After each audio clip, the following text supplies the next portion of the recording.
All right, everyone. Thank you for joining us for podcasting with Audacity. This is one of our special Zoom classes that we're doing, and so we appreciate you being here. My name is Bob. I'm one of the librarians at Haggard Library, and my colleague who's monitoring and helping y'all in the chat is Anna. Anna, will you say hello to everybody and tell them about the chat? Hello, everyone. Please enter any questions that you have in the chat. I will be monitoring it, and I will interrupt Bob as needed to ask your questions. All right. We do ask that you be respectful when making comments. I am already sharing my screen, and there won't really probably be any additional videos here, although I may show you a lynda.com class. So that being said, let's go on. All right, so like I said, this is podcasting with Audacity. You're going to learn how to produce your own podcast using Audacity. And here's an outline for what we're going to be covering today. I just wanted to make it kind of simple so you know where we're going with this and when you're going to be learning what. First, we're going to give you some general information about podcasting, like what is a podcast? What kind of microphone and gear do you need? Stuff like that. Then we're going to do a quick example of recording and editing in Audacity, which is freeware. It's open source freeware for audio recording. It's really good. And we're going to get into some very simple stuff in that. We're not going to do a deep dive, but you don't need a deep dive to record a good podcast. And then finally, we're going to talk about uploading your podcast to a podcast hosting service and how you do that and whatnot. Then we'll hopefully have a little time for questions, but we are going to move pretty fast. This is the handout that I normally use in the building when I teach this. We will be sending this to you in a follow-up email.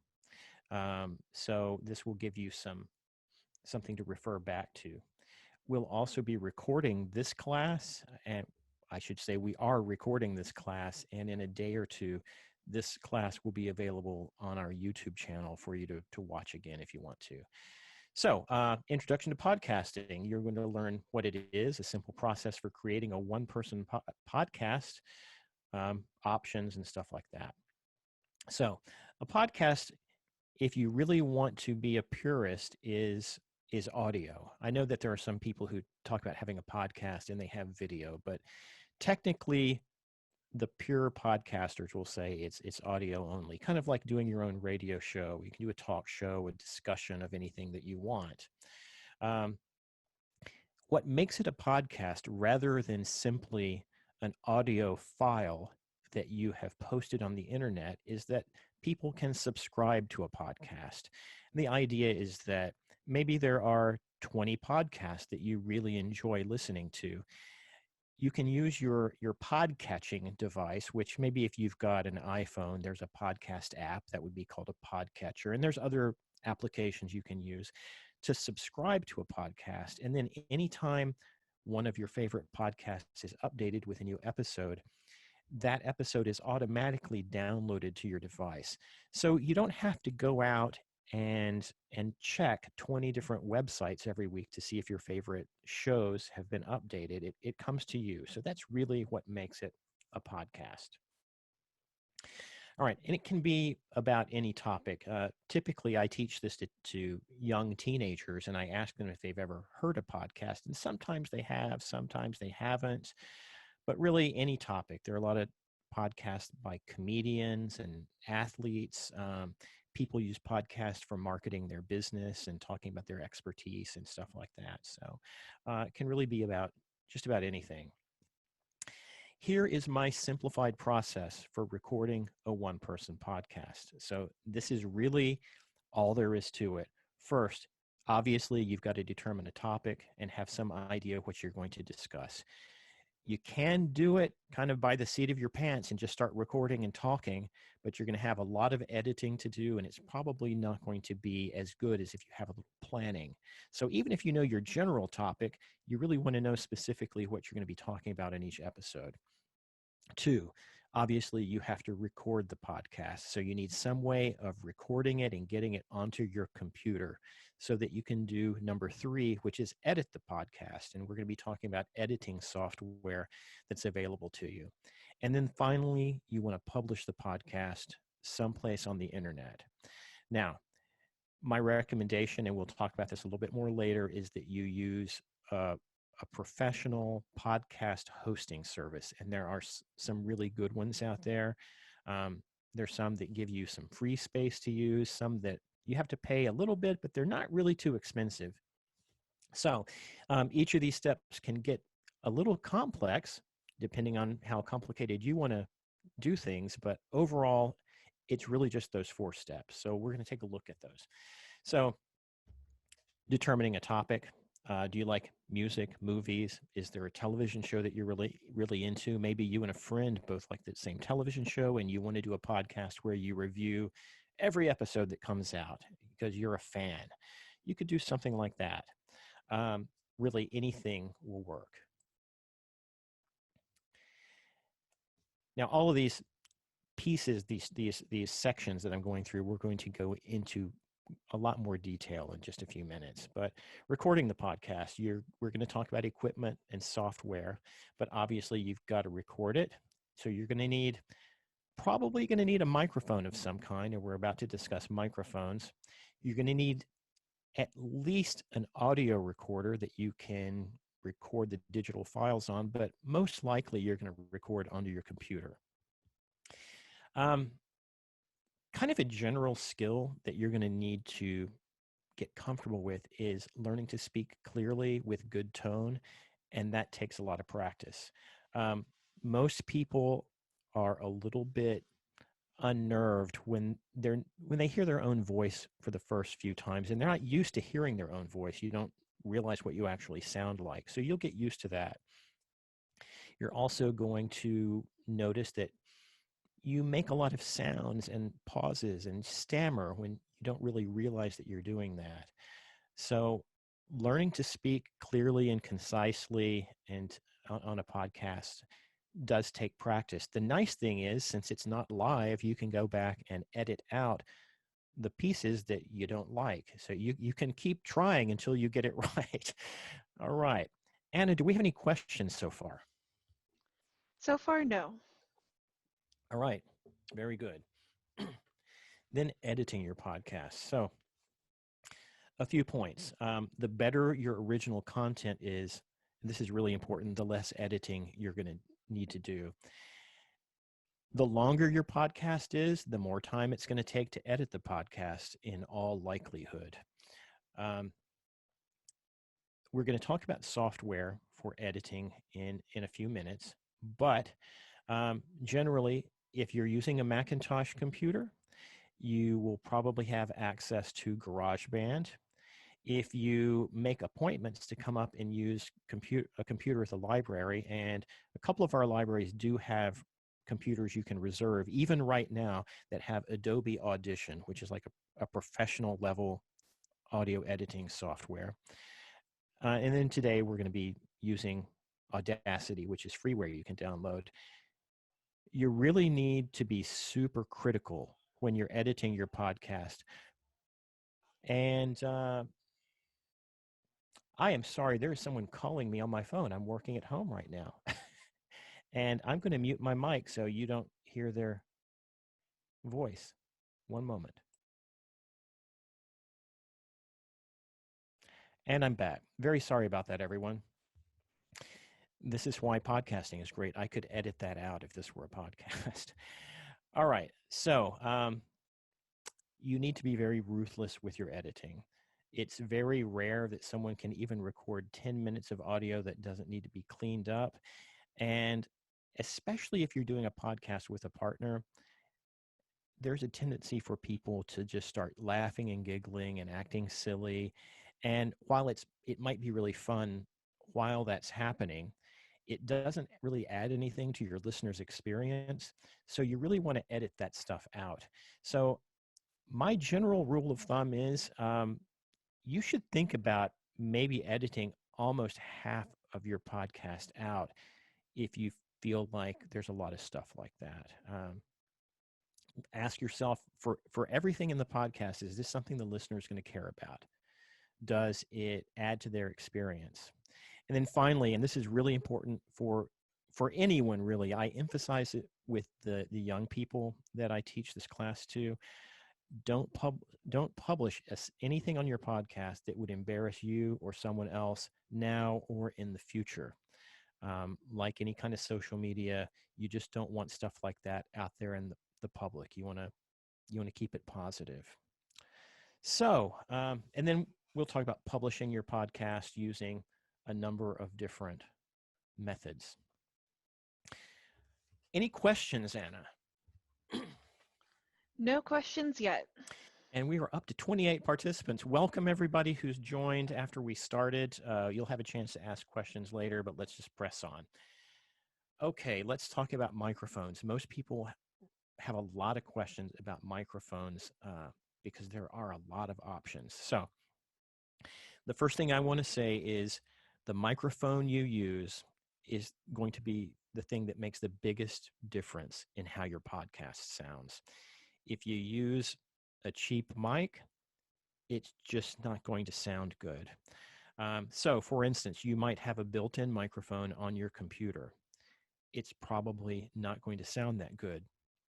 Yes, you could use it, but there's no amount of digital trickery in any of these editing platforms that are going to turn that into a file that sounds particularly good. It might be okay to experiment with, though. And I do understand that the newest pro level iPads have really good microphones. So that might be an exception. A lot of people have nice gaming headsets. Anna, who's speaking with us right now, right, Anna? Yes, I am using a headset right now. Yeah, she has a nice headset on, and it really sounds great, and it would record really well too. But when you're talking about buying microphones, there are a couple of options. One, you can get a USB microphone, which is just a mic that plugs into your computer with the USB port. Okay, or there's the kind of microphone generally called an XLR mic, XLR, which you have to use a mixing board or some kind of audio interface to get into your computer. We'll talk about that in just a second. So there's USB and there's non-USB. There's also dynamic or condenser microphones. So this is a little confusing. A condenser microphone is a microphone that draws some power either from the computer or from the mixing board, and it kind of amplifies itself a little bit. So generally, a condenser microphone is going to naturally produce more volume than a non-powered dynamic microphone. A dynamic microphone does not draw any power from the mixer. A dynamic microphone just has a little diaphragm, a little membrane in there that vibrates, and the electronic mechanisms of the microphone, they convert that mechanical energy into a very weak electrical signal, and that signal goes through the copper wire, and then it goes to the mixing board, and the mixing board then amplifies that signal so that you have enough volume to work with. So it may sound like you really want a super nice condenser microphone, and I'm going to tell you the answer to that is probably no, because condenser microphones are so sensitive that if you have one that's particularly expensive, it's going to pick up every sound that is around you. I've tried a really nice one that my uncle sent me just to play with, and here in my home, I could hear my cats walking around out in the hall, and I could hear the air conditioner running. So you don't really want it that sensitive. You just want a good, rich sound. So if you buy a less expensive USB-powered condenser microphone, and we're going to look at some of those are usually really well suited in the home environment. They're fine.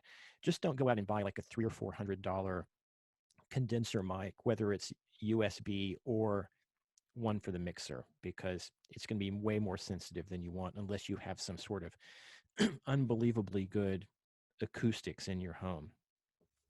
So those are dynamic and condenser mics. And so let's take a look at some pictures now.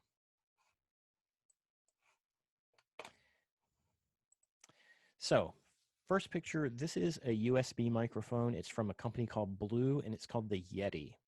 So it's a nice microphone. It has a good stand.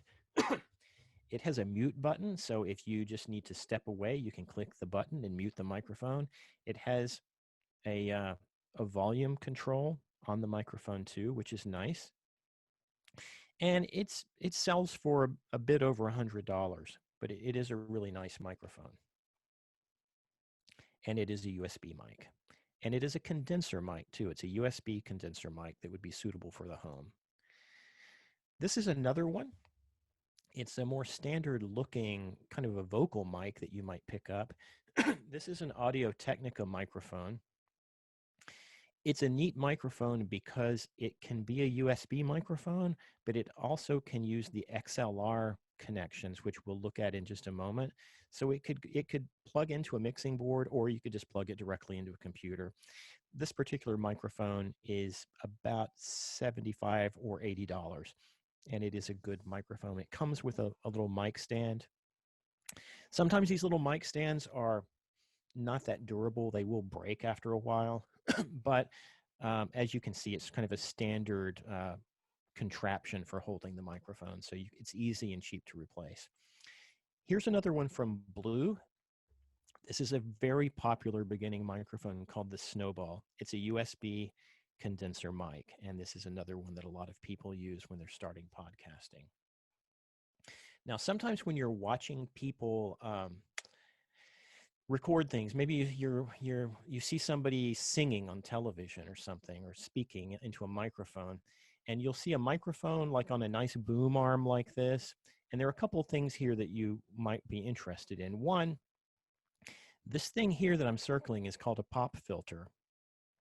It's a membrane that you put between your mouth and the microphone so that when you make the P sound, the popping sound, or even the B sound, those kind of plosive sounds that send kind of a puff of air toward the microphone, that screen will intercept that little sound blast.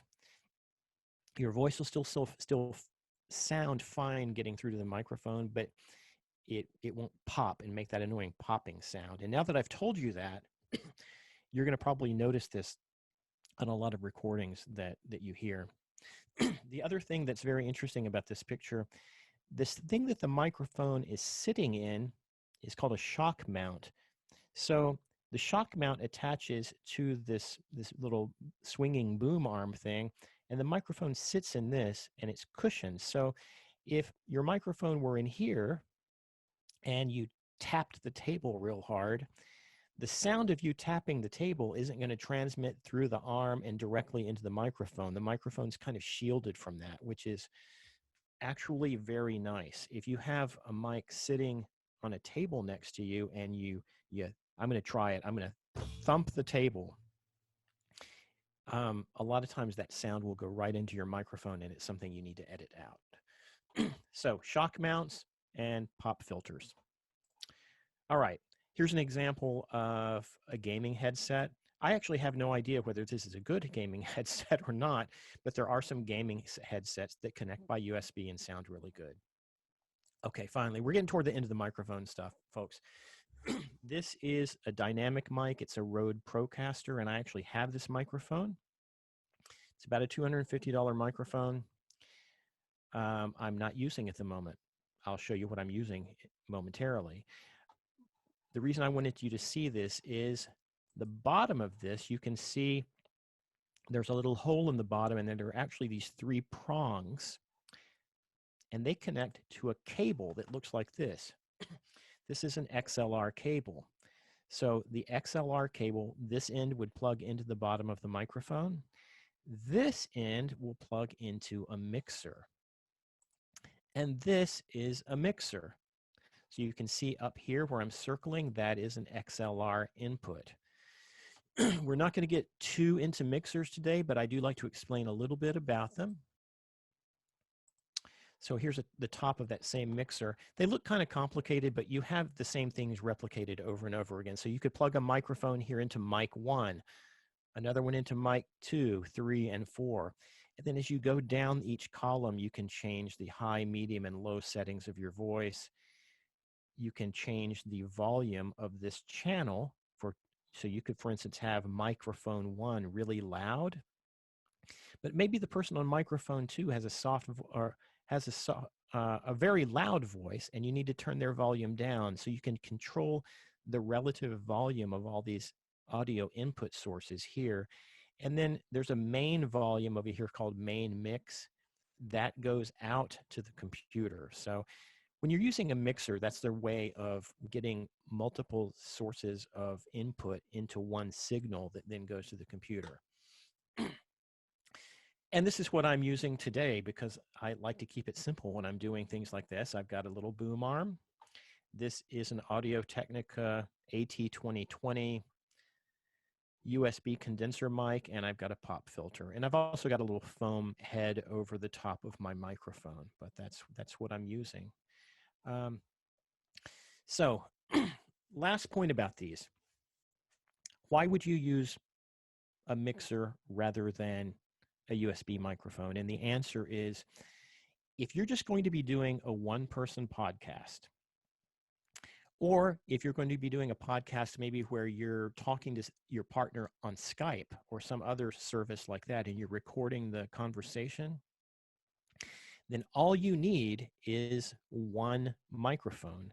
So it's extremely simple just to take a USB microphone, plug it into your computer, and you're ready to go.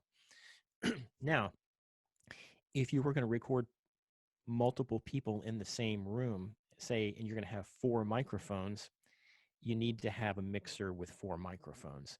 And the reason is, say you had 3 USB microphones and your computer has 3 USB ports. If you plug all 3 of those microphones, those USB mics, into your computer, your editing software is generally only going to recognize one source of audio input. So even though you've got 3 microphones plugged into the computer, it's only going to listen to one of them. Now, there are some workarounds for that are fairly complicated, but trust me, the best thing if you're going to do multiple microphones at the same time is to just get yourself a proper mixer and some microphones to use. So that is that. That is microphones. Software for editing. Bob, before we Yes. move on to software, can I interrupt you? Yes, you may while I take a sip of root beer. Okay. We've got some questions that are very similar, and I think you kind of touched on this, but Okay. a little bit more specific. If you are interviewing someone, does each person have to have a computer if you use a USB type microphone, or do you have to use a condenser microphone that uses a mixer to mix the 2 microphones? Okay. Yeah, we did kind of cover that. So could you read it again for me? I want to make sure I understand the question properly. Yes. If you are interviewing someone, does each person have to have a computer if you use a USB type microphones? Or Okay, I understand the question. So okay. they do not each have to have their own computer unless you're, obviously if you're interviewing them from Skype, say they're across town or across the world and you're interviewing them. Well, obviously in that case, both of you have to have a computer or a phone or something so that you can both be on Skype at the same time. If you're sitting there in the same room, you don't have to have 2 computers. There would generally be no use for having 2 computers. You need one computer. The issue is that you really need 2 microphones. Now, you could sit side by side, and every time someone speaks, the other person moves to get out of their way so that they have good access to the microphone. That's not a lot of fun, but you can do it. The best solution is to have a mixing board and have 2 microphones plugged into the mixing board. And then the mixing board is plugged into that computer. So that the mixer takes those 2 audio input sources. It's kind of like 2 tributaries of a river, right? And they flow into that same river called main mix, and that's what goes out to the computer. So I hope that helps. I think it does. And then we had a very similar question Okay. about, do you need a microphone for each person in the conversation, or does one good mic take care of everybody at the table? Okay, so that is a little different question. Okay, so I love these questions, by the way, because I love talking about microphones because I'm a nerd that way. Um, there are microphones that can be set so that they record a bigger field around them. So, for instance, there's a version of this microphone, the Blue Snowball, that theoretically you could put in the middle of a table and click a button on it, and it's going to record everyone at the table. I will tell you, though, it's not going to record them very well, because every microphone is designed to be very sensitive within a certain distance and in certain directions, right? The microphone that I'm talking into right now has a front and a back. If I talk into this microphone from the back, it's going to sound like I'm at the bottom of a well. It's going to sound horrible. If I talk into it from the side, it is not going to sound good. If I talk into it from the top, it's not going to sound good. Right now, I'm about 2.5 inches from the microphone, and Anna, I'm guessing I sound okay. You sound great, Bob. You know what you're doing. Fantastic, fantastic. Now I'm going to back up to about a foot from the microphone. Okay, now I'm a foot from the microphone. How different does it sound? It sounds very different. You're a little bit more staticky. It's cutting in and out. Right. So that's a foot from this, and this is a nice condenser mic. I mean, it's not built for multiple directions, but it's great. Now I'm going to move up out 2 feet. So pretend that this microphone is sitting in the middle of a table, and we've got people all sitting in front of it, but they're 2 feet away. Hang on. Okay, now I'm 2 feet away. Can you still hear me? Just barely. Yeah.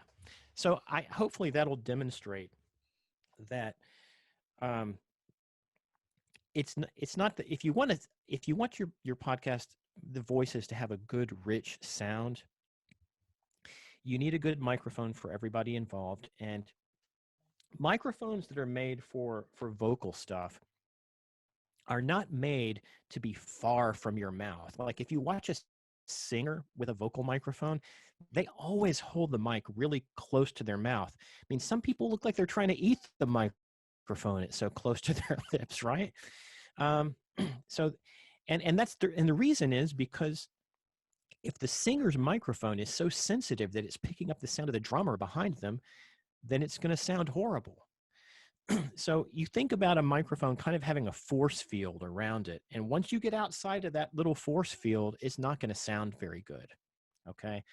Um, all that, like for instance, if you probably everybody has heard, had a meeting where a bunch of people are on speakerphone and you're listening to them, and the speakerphone's sitting in the middle of the table and it sounds like they're 100 miles away and it sounds really bad. You don't want that. That's what it's going to sound like. Okay, I think I'm done with that question. Okay, we got a few more questions in the meantime. Okay, awesome. Is there a better microphone for outside, like interviewing people in a crowd? There is. We'll talk about that. So let me see if there's another. I've got an image of a gadget that I think would be, if you're really interested in doing that. Give me a second to move some windows around here. Yeah, here we go. All right. So, boom. Okay. It's a Zoom. You can see down at the bottom H4n. This is a digital audio recorder. Okay. And it has 2 built-in condenser microphones at the top. And this is a really nice digital audio recorder. Now, Zoom, Zoom, it's not the same as the company we're talking to you on. They make a smaller one. I think it's called the H1N or something like that, which only has one mic, and it costs about $100. It still sounds awesome. Now, if you're recording somebody outside, you still need to hold it pretty close to their mouth, but it's going to sound really good. And when you're in the wind like that, I don't have a picture of this because I wasn't expecting this question, but for microphones, including something like this, there are these things you can get to put over the top of them, and it looks like like a fur coat, like it just looks like fur, or like looks like hair, right? And that's a windbreak. And so the idea is that if you're outside and you're holding this, a foot, half a foot from somebody speaking, their voice is going to sound good, but that kind of furry thing that's sitting on top of this will break the wind from hitting it, and you won't get the sound of the wind hitting the microphones. So that would be a good solution for that. If you want to record somebody outside, if you've got an iPhone, you can actually get a really good condenser microphone that plugs into the bottom of your iPhone.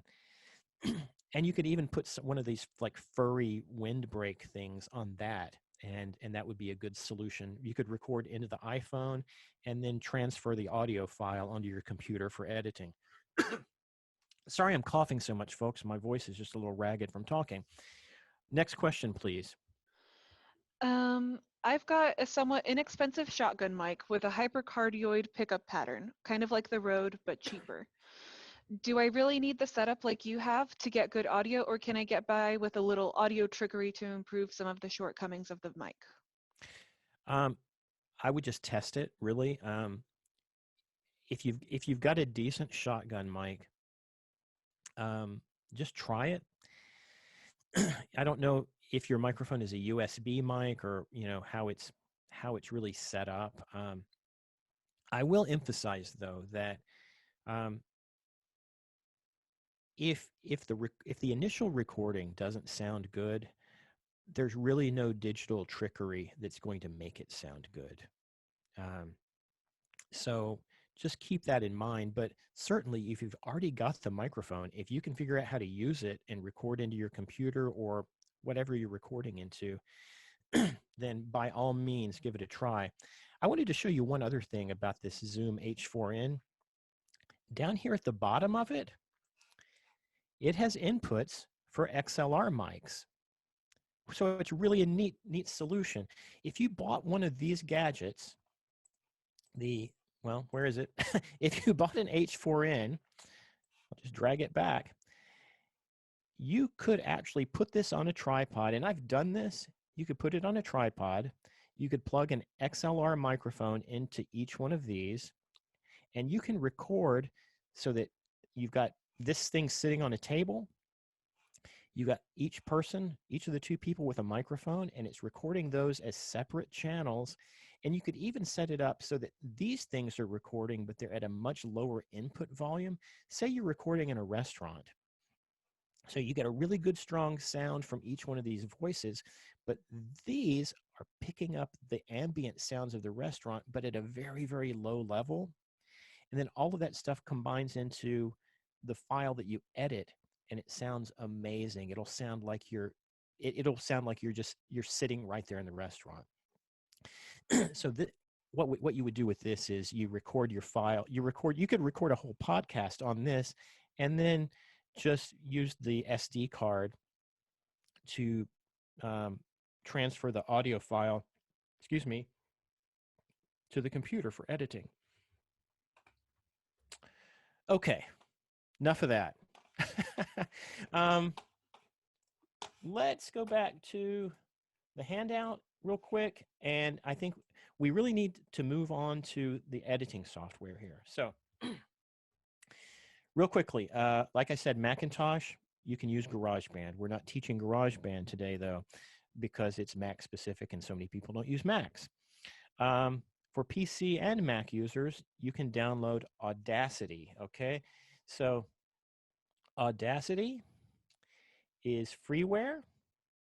You can download it. It is Mac, PC, or Linux, and put it on your computer. The interface is not as pretty as GarageBand, and it has really a different intent. Because while you can record a podcast using GarageBand, and I've done this for years and years with GarageBand, GarageBand has a lot of other stuff too. It's really for music creation. It's just that you can do a podcast with it. So, and like I said, we have Adobe Audition in the libraries, but access to those computers is a little tricky right now. So I thought, yeah, we should do this class using Audacity because everybody can get it for free. So we're not going to talk about downloading it. I'm assuming everybody can do that, but you just go to look up Audacity download, and you download it and put it on your computer. And this is what the interface looks like. So, like I said, we're not going to do a real deep dive, and I'm going to move really quick on this because we've had some great questions. And I'm probably going to even cut this Audacity demonstration a little short because I'm expecting more questions. But when you open up the program, this is what it looks like. I'm going to show you a few nice features on it. For one thing, if you come up to the File menu, or excuse me, the Audacity menu, and go to Preferences, you see a lot of stuff here about your devices and whatnot. So you can see, for instance, that my playback for this is currently set to Zoom audio device. I did that so that y'all will be able to hear what I record. Normally, this would be set to my headphones.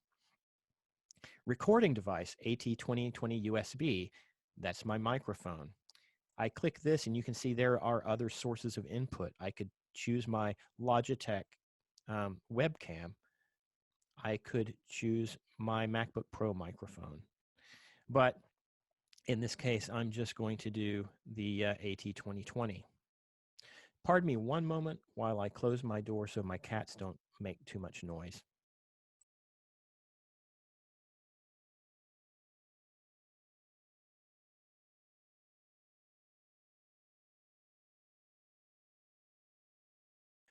Thank you. I'm back. Okay. Now, that's when you go into the preferences. But a nice feature of this is you can actually see all of this stuff up here at the top. So you can see I'm using the AT2020 as my input device. You've got this little microphone. You can see that I've got the AT2020 set up to do a mono recording rather than a 2-channel stereo recording. Since it's just a microphone, there's no reason I would want to really record in stereo. And then again, I've got Zoom audio device here. So we are going to just record something, and I'm going to show you some of these features. When we finish, I'm going to direct you to a lynda.com class that is a very short but very good introduction to this that will really help you get started. But I wanted you to see some of this stuff. So I've got my control buttons up here, and I'm going to hit record. When I hit record, you're going to see a new track show up. Hi, this is Bob, and we're recording a class on Zoom for learning how to do a podcast with Audacity. This is the beginning of the class, and welcome everybody. I click stop. So a common feature of any of these editing systems, when you record, you're going to see this graph, this representation of your voice, and it's called a waveform. All right, now I'm going to click play. Hi, this is Bob, and we're recording a class on Zoom for learning how to do a podcast with Audacity. This is the beginning of the class, and welcome everybody. Okay, great. So we've got some basic audio here. I'm going to show you a few things about how to chop things out. So I tend to smack my lips and make weird sounds while I'm talking into my microphone, like I just did. There are some controls up here, some tools, and the one I have clicked is called the selection tool. And when I use the selection tool, you can see this sort of I-beam shaped pointer that shows up. So a couple of things to know. If I take this and I click someplace, it puts this little line right here. That moves the playhead of the system to that line. So when I click play, it's going to start from that line. Hi, this is Bob, and we're recording. Right? That can be a little confusing at first because maybe you've clicked over here and you want to hear the whole thing, but you keep clicking play and it just starts learning how to do a podcast with Audacity. To get it back to the beginning, you just got to click back up at the beginning. Now, this is a really neat feature I discovered when I was studying up for this class. If there's a section of this that you want to hear and just see what it sounds like, you can actually use that tool to highlight that section. And now when you click play, it's only going to play that section. Hi, this is Bob, and we're recording. All right. That is extremely useful. If I click out of that, it goes away. Now, here's your first little editing tip. Right here, there are some weird sounds I made, and I don't like them. Sometimes it's maybe smacking my lips, maybe taking a deep breath, but listen. Hi, this is Bob. Yeah, I don't like that. So what I can do is I can highlight this whole section here, and then I can click the delete button on my keyboard. It's going to delete that section, and it's going to be like it never existed. Boom, it's done. Hi, this is Bob, and we're recording a class on. Okay, so that is how you can get rid of something that you don't want. Now, I'm going to show you how to do this, although I'm not going to really make use of it because this is such a short sample. But one of the other tools up here is called time shift, and it's these sideways arrows. Time shift sounds like you're going to do some time traveling, but you're actually not. You click that, and that is what allows you to move this around in the track's timeline. So I'm going to move this out about to, like, I guess that's 6 seconds, okay? That's pretty neat.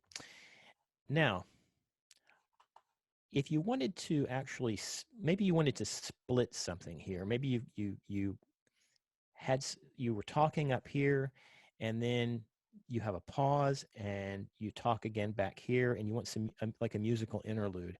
To actually split this so that you can move things around, what you need to do is make sure you're on the select tool and just click wherever you wanted to split that clip. You get the line right there, and then you're going to go up to edit. And this is a little bit hard to find if you haven't done a class on this. Go to clip boundaries, split, and you can also do control or command I depending on which system you're using. Okay, but I click that. Okay. Now that little line became a lot thicker. And now if I take the time shift tool, I've split them. I can move them around. So that is also useful.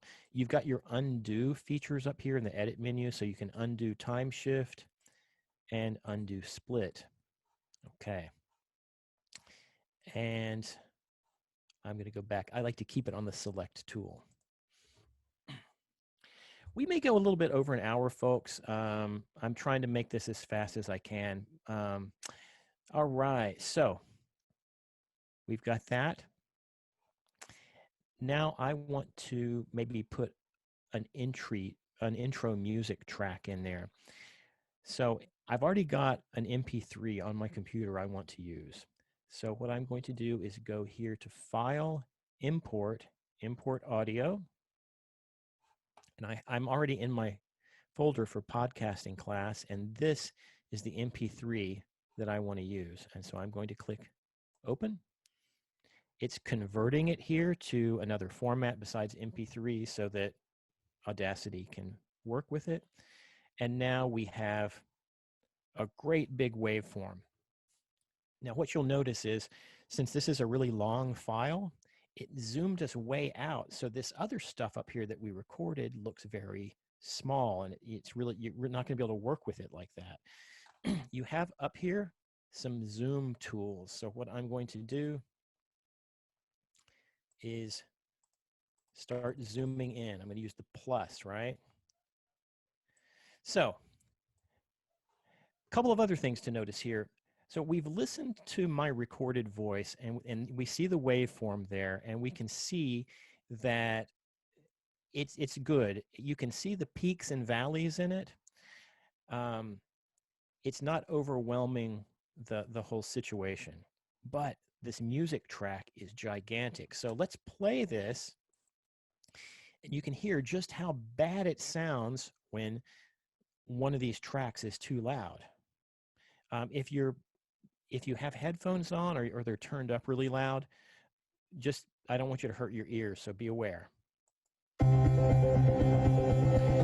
And you can see up here that it's redlining. You don't want it in the This gauge, is Bob. right? Recording a class on Zoom. Okay, so that was totally overwhelming my voice, and the music up here in the volume meter is redlining. So you'll see, like, I'm gonna mute that track. Now, when I click play, look where my voice is up here in the meter. Hi, this is Bob, and we're recording a class on Zoom for learning how to do. So generally, it's in the high green. It might bump into the yellow. Right here, it bumped up into the red, and I don't like that. So what we're going to do right now, I'm going to show you how to adjust volume levels. So what we are going to do is I'm going to unmute that track. In most audio editing software, this is called, what we're going to do is called volume automation. Now, you could just use this volume meter here or here to decrease the entire volume level, but what I really want to do, I want my volume to start at 0, and I want it to come up to a reasonable level, and then when I start speaking, I want it to go down again so you can hear me speaking, and then toward the end here, I want it to raise back up, and then we'll fade it out like it was the end of the show. So what we're going to do, this tool here, and these names make no sense to me, folks, but this is what they are. It's called the envelope tool. I'm going to click that. A couple of things happened. When I click the envelope tool, you'll see how my pointer changed to that down and up arrow. And you'll see here at the very top of this clip, you get this blue line here and a blue line at the bottom. And the same thing for this stereo track. So the reason there's two waveforms is because that's a stereo track. So what I'm going to do first is I'm going to use this to grab that upper blue line, and I can pull it down and shrink it. Now let's see what it sounds like. Hi, this is Bob, and okay, so that volume level might be okay until I start talking. So you'll notice when I clicked on it, it put this little white dot on the line. Those are little control points for your volume, and you can use those to manipulate the volume. So here's what we will do. I'm going to put another control dot right here, and I put another one right here. And when I put that one there, I can shrink it so that the volume is going to get to here, and then it's going to decrease, right? So let's listen. Hi, this is Bob, and we're recording a class on Zoom for learning how to do a podcast with Audacity. This is the beginning of the class. And okay, well, until that giant drum starts, it sounds kind of okay, so I'm going to shrink it even a little bit more. Listen again. Hi, this is Bob. Yeah, that's better. Now here toward the end, I'm going to put another couple of control points here. I'm going to lift it back up a bit, and then I'll put a control point here, and I'm going to shrink it down to 0. All right. So we'll listen to the whole thing, but this is besides learning how to manipulate the volume like this shows you how just artfully adding some background music to the beginning or in between segments can change your podcast so that it just sounds a lot more professional. It's not just somebody on there talking. Hi, this is Bob, and we're recording a class on Zoom for learning how to do a podcast with Audacity. This is the beginning of the class, and welcome everybody. Okay, so I might be able to do a little bit better with this, but I don't want to take all day, and y'all kind of get the point, I think. I am going to zoom in a little bit more. And there's a slider down here at the bottom that I can use to slide sideways in the timeline. One thing that I was not happy with was this peak in my voice redlined. So again, I can do something like this. I can put some control points here, and I can drag it down right here so that where this thing peaks, maybe it won't get into the red. And I kind of want to see this. So let's see if that works. Oops. I accidentally clicked there while I still had the envelope tool on. I need the select tool. Okay, let's see if it still redlines. Hi, this is Bob, and we're recording. Okay, it didn't. It got close, but it didn't. So you see how to manipulate the volume levels. Questions at this point, Anna? How much do you have to worry about using copyrighted music for your background music? I think you do need to worry about that somewhat. And, you know, I hear people using copyrighted stuff all the time, and they're probably not getting in any trouble. But it's really not right. The music that I'm using on this today, I use on my podcast, and it's actually created by a friend of mine who does an electronic music podcast of his own music, and he does it every couple of weeks, and I have his permission to use it.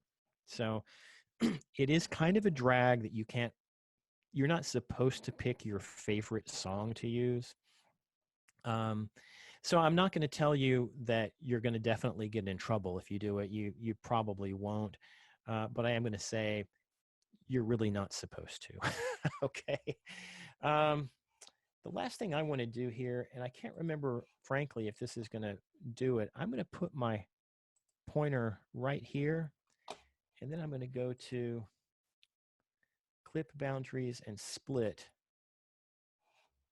And when I tried this earlier, because there's no sound over here, nothing really happened. See, nothing's happening there. So I think we're good. Okay.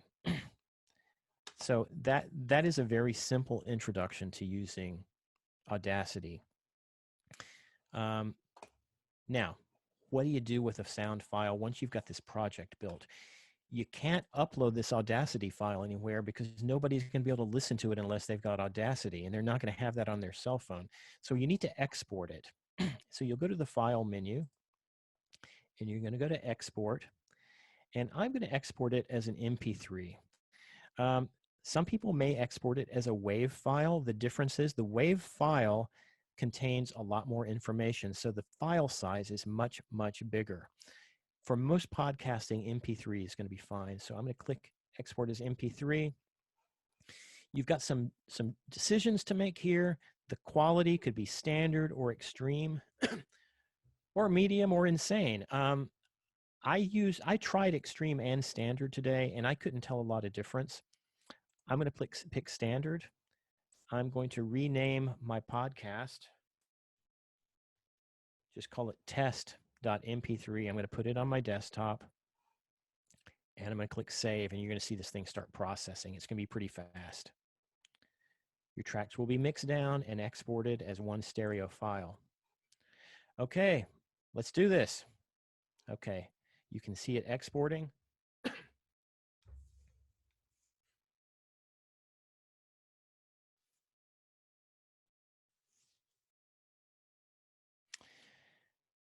And I'm actually surprised it's taking this long since it was a really short file. But all right, now I'm going to minimize this window. And I am going to pull that file over where you guys can see it. There it is. And I'm just going to click play.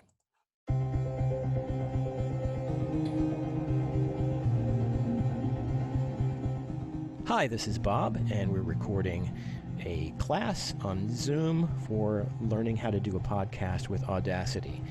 This is the beginning of the class, and welcome everybody. Okay, so that was it. That's what we recorded. Very, very simple to use this. You just need a little practice. I very much recommend that you do the Lynda course because this software could be very frustrating if you don't do that. And I'm going to show you that at the end of the class. Okay, one other thing that we very much need to cover is what to do with these files. So we go back to my web browser, and I'm going to go back to my introduction. Where are you, introduction? I'll just drag it over. Okay. And you'll be getting this. You are going to want to publish this on a professional podcasting host. So the ones I have on this handout are Podbean, Libsyn, and Blueberry. They all work kind of the same. I'm going to use Podbean today because they give you a 25 megabyte free account to learn how to use it. And so we're going to do that. Okay. So I'm going to Podbean. I am already logged in. What you're going to do now is, you can see my account is just called LibTest. If I were paying for this, I could make this page all fancy. I'm going to click New Episode. I'm going to log in again because it thought I logged out. All right. The first thing you need to do is choose a file that you're going to upload. This is going to be your audio file. So I'm clicking that. I'm going to upload that test. And you can see right here, there's a gauge that shows the progress as it uploads. I'm going to title this Test Podcast. And it's just like a word processor. Then you've got an area down here. I can say, this is my test podcast. And you can change the font. You could put active links in here and all sorts of stuff. If you want to come back and work on it later, you could click Save as Draft. You could schedule it to be published tomorrow. In this case, I'm just going to click Publish Now. Okay. It gives you some more information here. This is the actual web location of that MP3 file in case you wanted to paste that into a WordPress blog or something like that. But you have it on your site now. So I'm going to go back up to my dashboard. And if I click Library Podcasting Class, okay, this is what my users, my listeners would probably see. So if you have an account on Libsyn, you could customize this image. You can give it whatever title you want for your podcast. You can actually play it from right here, which I will do. So that works. There's some social media sharing and stuff like this. You could download it. But remember I said at the beginning, what makes this a podcast is that you can subscribe to it. And that's what's really important to know here. Once you have it on one of these sites, you can click this thing that says RSS. Usually stands for something like really simple syndication. And you can see here, for instance, you get this podcast on your phone. So you've got an iOS and an Android link. This is something I think is really important for new podcasters to understand. This is your feed URL. So this is your RSS feed. What happens every time when you're on one of these services, every time you publish a new podcast, you have a file it's usually called feed.xml or something like that. And every time you publish a new podcast, that file is updated. And this is what that file looks like. It is just a bunch of HTML and other XML tags. It identifies your podcast, and for each one of your episodes, there will be a chunk of information. It'll have the text that we entered. It has the location of the audio file. It has a bunch of other stuff.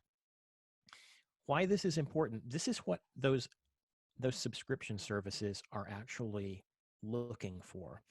Once a day, like if you have Apple Podcasts, once a day, if you're listed on Apple Podcasts, Apple scans your RSS feed, and if there is a new podcast on your site, it adds it to the Apple Podcast Index. Same thing with like Google Podcast or any of the podcast index systems. So it's important that you know what the RSS feed actually is. Now, the nice thing is you don't have to write all this stuff by hand. These podcast hosts do that for you. It's automated. But for instance, with this podcast, if I wanted to submit it to Apple Podcasts to be included in their index, when I try to add my podcast, they'll ask me for the feed address. You got to know how to find the feed address because that's what they're going to go for. Okay. Questions, Anna? We had one about Audacity. Let me find it. How can you add two different voice files back to back, not on top of each other? Two different voice files back to back, not on top of each other. Okay, so I'm back on Audacity now. Just for the heck of it, I'm going to, when I click on each track, it's like I've selected the top track, now I've selected the bottom track. I'm going to get rid of the bottom track right now because it's not really relevant to what we're doing anymore. So I've selected it, I go to tracks, and I click remove tracks, and it's gone. Now, here are a couple of features of this. I'm not sure exactly what our patron is talking about, but the way this is set up, I've got my voice here. I choose the select tool. If I put the select tool here and click record, talking, I'm recording more, I'm talking some more, here I am. Okay, so now I'm not talking over myself, right? I'm not sure exactly if that's what they're referring to. And you can see I had added that split right there. So I've got something else I can drag around. Now, if you wanted each person's voice in a different track, you go to the tracks menu, click add new, and in this case, I'm going to click mono track. So now I've got another track. I make sure that I have selected it, and this is very important. I use the select tool and I click inside that track. So I've got the line in that track. So testing, welcome 1, 2, 3, testing 1, 2, 3, blah, blah, blah, blah, blah. Talking. Okay.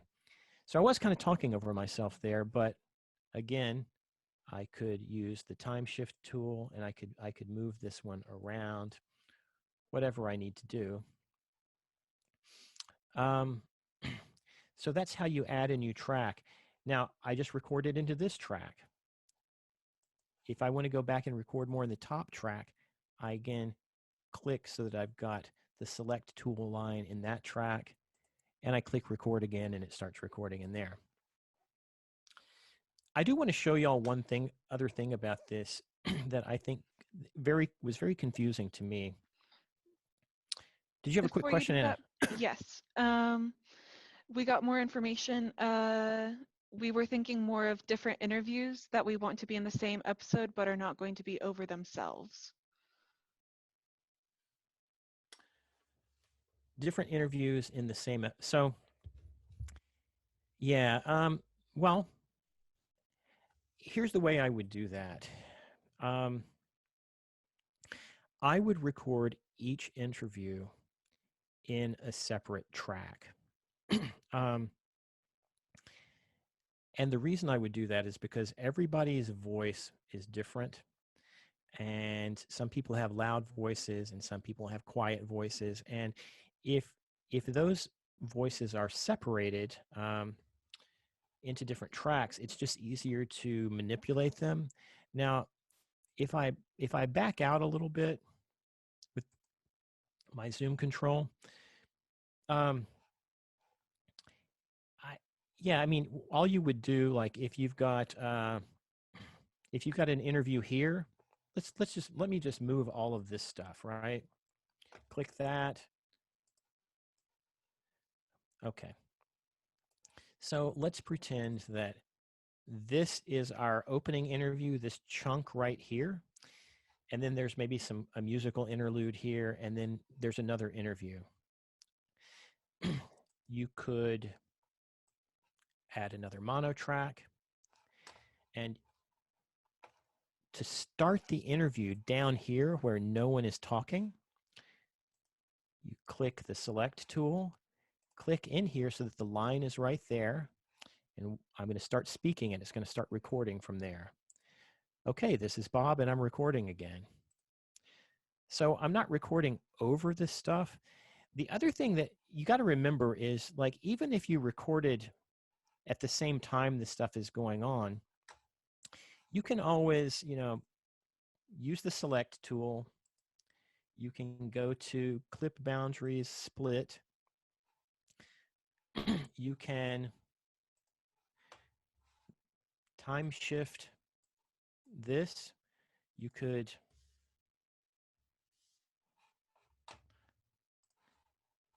select, hang on. You could select all of this and delete it. And you can move things around wherever you want them. You could move this into another track if you wanted to. So I hope that answers the question. That's how you do that. The one thing I definitely wanted to let y'all know about this. Now, the way I've got this set up is if I click record,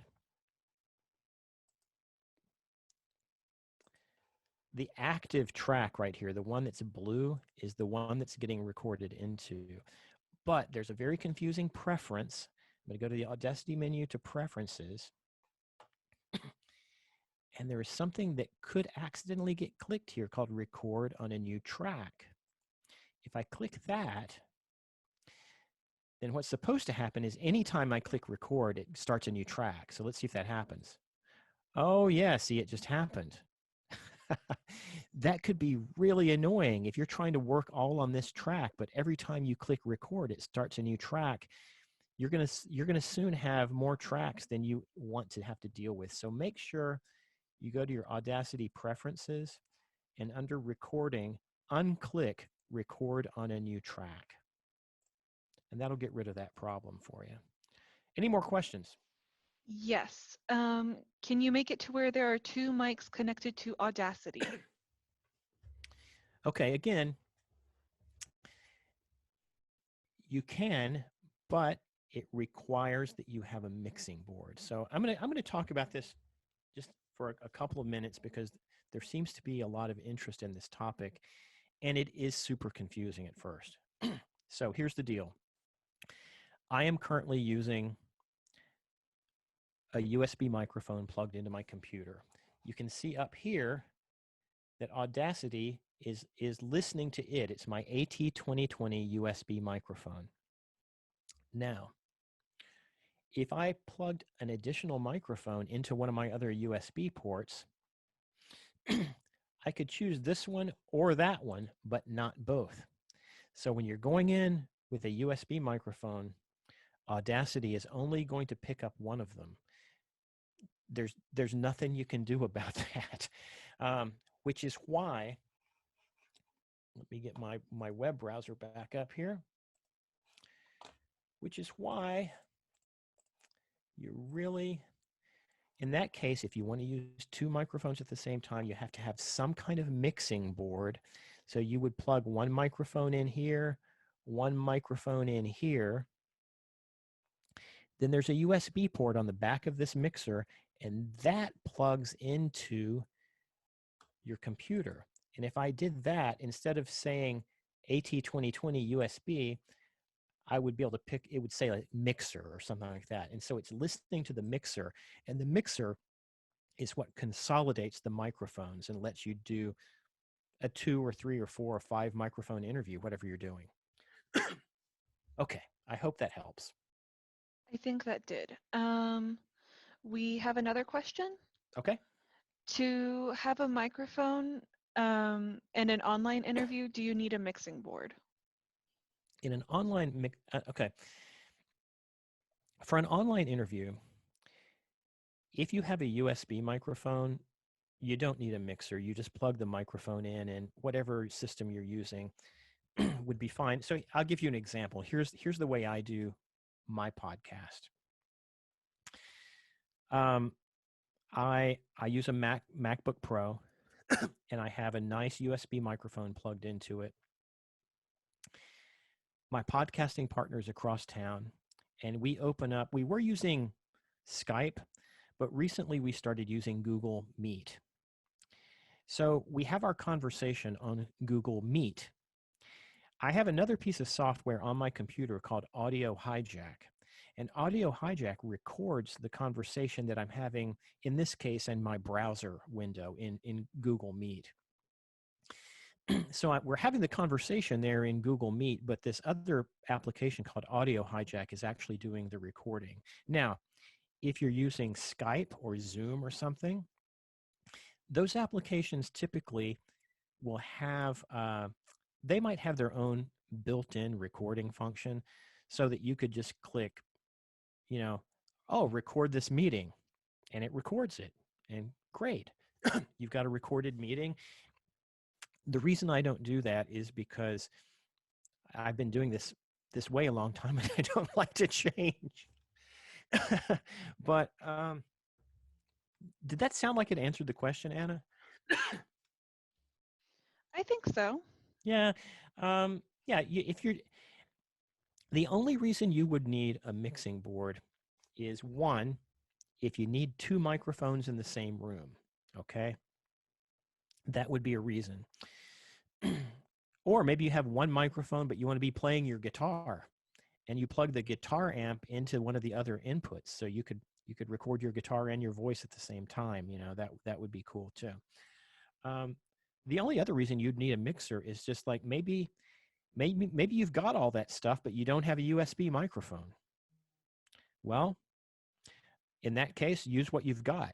I mean, if you've got a good mixer and a good microphone, you certainly don't need to go out and buy a USB mic. You can use what you've got. Okay.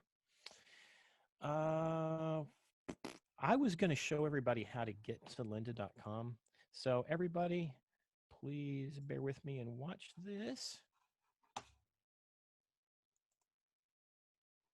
All right. Okay. Lynda.com, whenever you're using any of the library's stuff, any of our online resources that you have access to, always start at planolibrary.org. Planolibrary.org. If you try going straight to these resources, it's probably not going to recognize you as a Plano Library patron, and therefore it won't let you in. So you're at planolibrary.org. That takes you to our page on the city website, and you click this tab that says Learn. And then you scroll down and click this other one that says Research and Learn. This is going to take you to a page with all these different databases and stuff that we make available to you.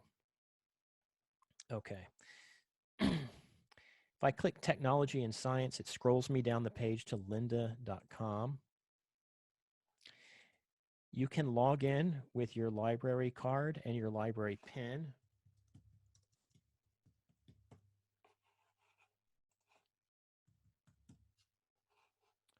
Log in. So some of you are probably familiar with this, but lynda.com is a great instructional resource for almost any kind of technology, programming, whatever. I log in, and I'm just going to type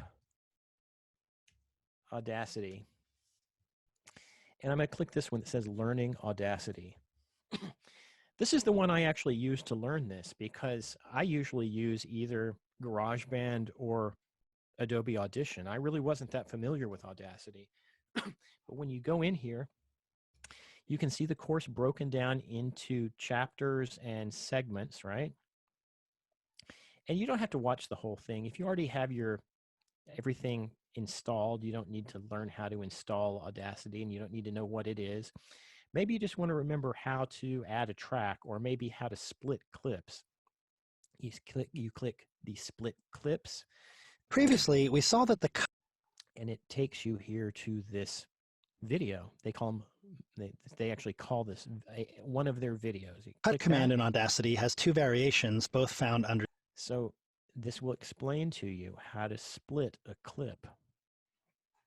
And it has a transcript if you want to read it. It has exercise files and whatnot. This one, volume automation, explains that. Now let's take a look at the envelope.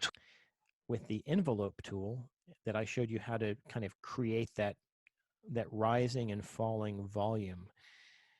This is a really good lynda.com class. And the reason I like it is it gives you all the basic stuff you're going to need to create a podcast using Audacity, but it's not hours long. You can see, like a lot of these Lynda courses, it just goes on and on here in the sidebar. It's great. How to select stuff, how to copy and paste, how to split clips, how to do your volume automation, some of the effects that are available in there, exporting your project in different formats, removing unwanted background noise, all this other stuff, right? But the basics really are up here. Great class. So definitely, if you're going to use this, absolutely take this class and practice with it. Other questions? I'm getting really no hoarse. other questions. No. How many people have stuck with us? We still have 20. Yeah. Hey, thanks for sticking with us, everybody. I hope you got something out of this. Podcasting is really, really fun. It's been a hobby of mine for quite a while. One thing I love about it, as opposed to working with video, is that once you have a good microphone, it's going to always be a good microphone. Whereas if you might buy a really nice video camera, but next year they come out with the upgraded video cameras, and now yours isn't cool anymore. But there are people with microphones that are decades old, and those microphones are sought after. They sound fantastic. They don't seem to age out of their usefulness like other kinds of technology. So it's a really fun hobby. I love it. What else have we got, Anna? Actually, one last question. What is the name of your podcast, Bob? Okay, so I will show you my podcast, and I'll make a few other comments about it. So this is a goofy podcast that my friend Jeff and I do called SafecoCast. It's not the insurance company. It's a podcast about this game that he and I and some friends of ours play. And we decided that we want to do a podcast about the game.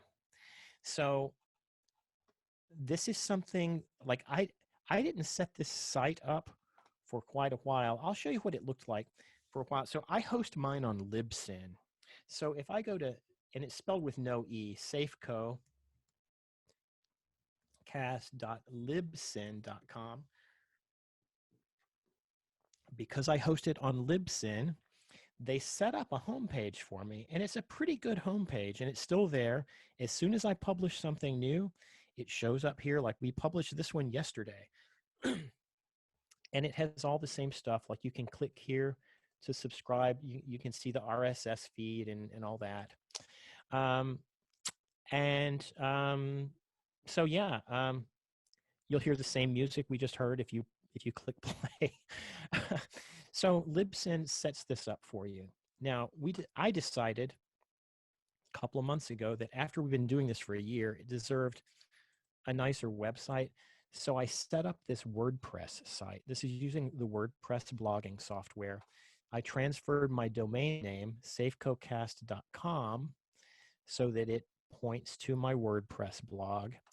And this is really beyond the scope of this class, but there's a plugin for WordPress, where once you've published something on something like Libsyn, you can just plug in the URL, the location of that audio file, and that it will create this player, this audio player in your post. And then you can write whatever you want down here below. So yeah, that's it. And to further bore everyone, we were joking around. I asked the guys in this game, well, maybe your group of characters should have a company. And one of the guys said, how about Super Adventure Friends Co? It's like, yeah, Safe Co. I like that. So it was very tongue in cheek. But then when we decided to do the podcast, it just kind of flowed. So that's why it's called that. That's my podcast, y'all. This podcast actually is it is child friendly. If you want to listen to it as an example of what just some random librarian can do in his extra bedroom with Skype and a microphone and a computer, it's safe for your kids to listen to. There's no cursing of any kind on it. It's just us being goofy. Other questions, Anna? That's it. Okay. Well, in that case, everyone, again, thank you so much. You will be getting a follow-up email, and we'll make sure that everybody gets that handout. But get on there, get on lynda.com and enjoy some podcasting. All right. Thanks, everyone.